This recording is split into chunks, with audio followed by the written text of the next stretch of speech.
lovely students. Hope you all are fine. We were doing Civics Chapter 4 State Government, and this will be my video number 5 for the same chapter. See, today we will be discussing about Chief Minister, Council of Ministers, then Advocate General. We'll discuss about them, civil services. Okay. Till now, in this chapter, we had discussed about state legislature and we were doing state functionaries. Under state functionaries, we have already covered governor. We have understood who is the governor, what is his role, what are his responsibilities, what are his functions, what are his powers. This all we have already covered in our previous video. So in this video, let's move to the next functionary or the next official, that is Chief Minister. Now, talking about the Chief Minister, he is the real head of the state. See what happens, we all know the election process. We have understood the election process already in our previous videos, okay? We have understood how the election takes place. When we were doing democracy, when we were doing pillars of democracy, we have understood how does these elections take place. Now, once the elections are over, what happens? The party which gets the majority of seats, they form the government. Sometimes it also happens that there is no party which gets the majority. So, at that time, coalition government can be formed. Okay. And the party who gets the majority, who forms the government, they choose a leader amongst themselves. That leader, it becomes the Chief Minister. Okay. So we have understood how does this Chief Minister, who becomes the Chief Minister, how does he become? Now next thing that we have to understand in Chief Minister are his functions. What are the functions of the Chief Minister? So the first and the foremost function is to advise the governor on the selection of the Council of Ministers. So he advised governor that who should be selected, what should be the size for the Council of Ministers, how many members should be there. Then he preside over cabinet meetings. That is, he is in an authority to start, he is in a position of authority to start the cabinet meetings. Okay. He distributes portfolios among ministers. What are portfolios? He distributes which minister will look into which ministry, which department needs to be given to which minister. So this is how he distributes portfolios among ministers. Then if required, he also appoints a deputy chief minister. Okay, that is completely on the basis of the if it is required. Then apart from this, he can also retain some portfolios if needed. I already told you what he does. He gives different portfolios to different ministers. He is giving different departments to different ministers. If he feels like that he wants to keep some departments, he can retain those portfolios with him only. Understood? You know, he has the biggest responsibility. It is the responsibility of the Chief Minister to maintain good relations with the central government. This is about Chief Minister. Now, one more important thing that we should know when we are studying about the Chief Minister, we know how does a person becomes the Chief Minister. Okay. Now, the party, if a vote of no confidence is passed against that party in the assembly, the entire ministry has to resign. Okay. If a vote of no confidence is passed against them, the entire ministry has to resign. This is now the Council of Ministers. See, you can see cabinet ministers, you can see deputy ministers, you can see ministers of state. This is how the Council of Ministers are divided into 3 categories. First comes the Council of Ministers. We'll understand what is Council of Ministers. The Council of Ministers are those ministers who are responsible for a ministry. Now, talking about the total number of ministers, even the Chief Minister is included in that. Okay, it cannot be more than 15% of the total strength of the Legislative Assembly. The total number of ministers, in which chief minister is also included, should not exceed the total strength of the should not exceed 15% of the total strength of the Legislative Assembly. And these council of ministers, these are chosen by the chief minister. Okay. Now there are three categories of these. There are three categories of ministers at the state level. Which are those? First one is cabinet ministers.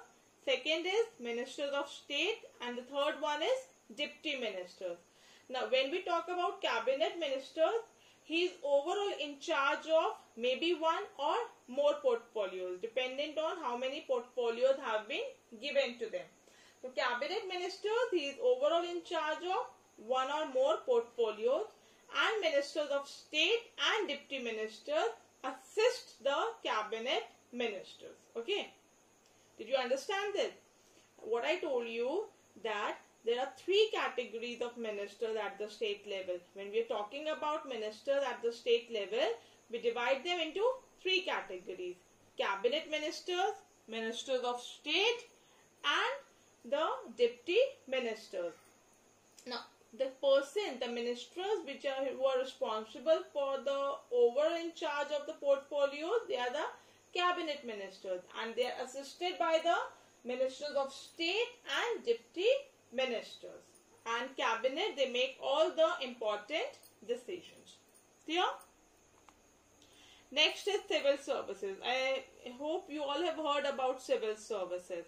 Now we have right now, before civil services, we have seen different ministers who are making different decisions, different ministers who are being allotted different portfolios.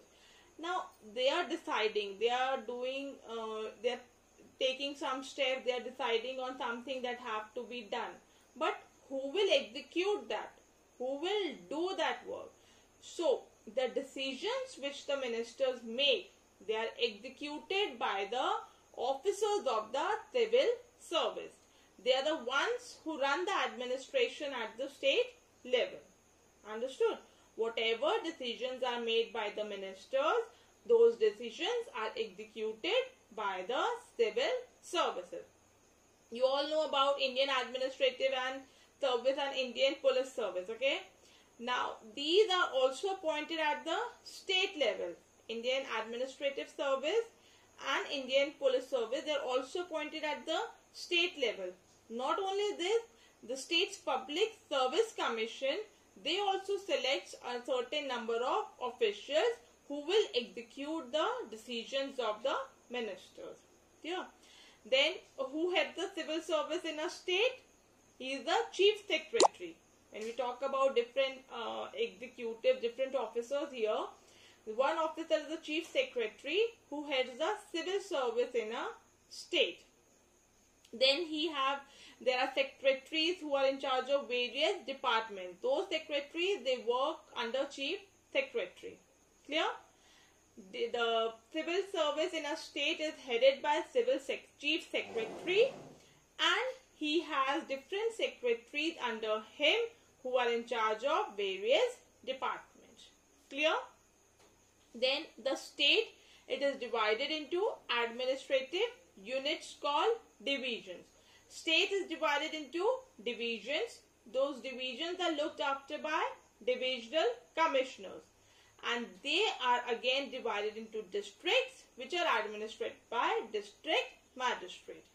Have you understood? These are the different officers who are looking after different fields. Okay. When we started about civil service, the first thing that I told you, whatever decisions the ministers make, those decisions are executed by the officers of civil service, right? Then there is a chief secretary who heads the civil service in a state, and there are different secretaries who are in charge of various departments who work under the chief secretary. Then the state, it is divided into divisions, and those divisions are looked after by divisional commissioners.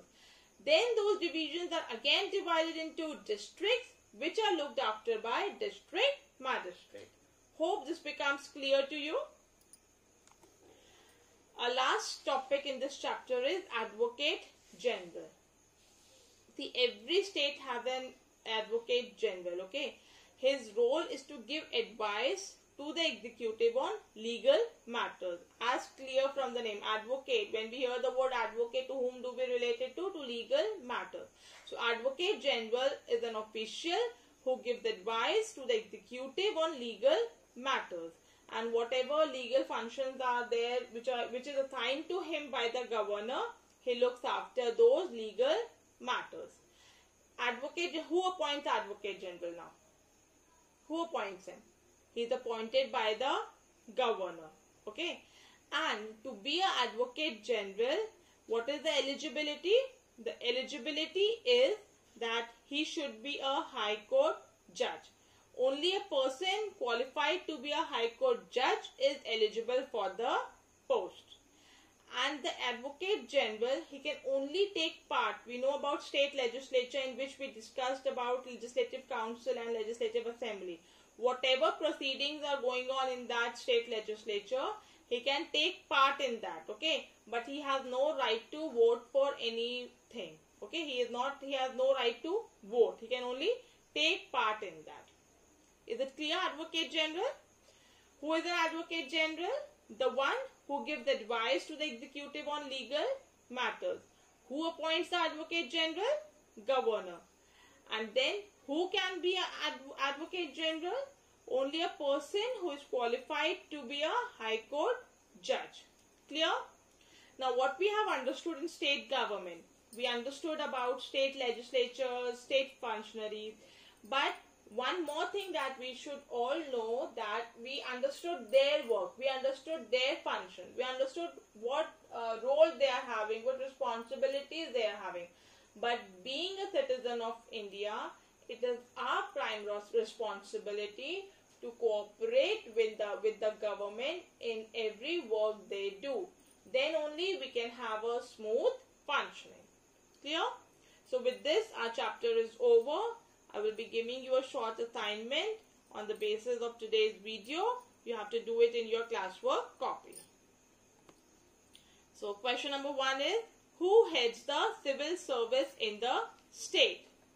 Question number 2, mention the categories of the ministers at the state level. And question number 3, who is eligible for the post of the Advocate General? Clear? So students, go through the video once again, go through all the videos of this chapter and do all the assignments. Take care. Bye-bye.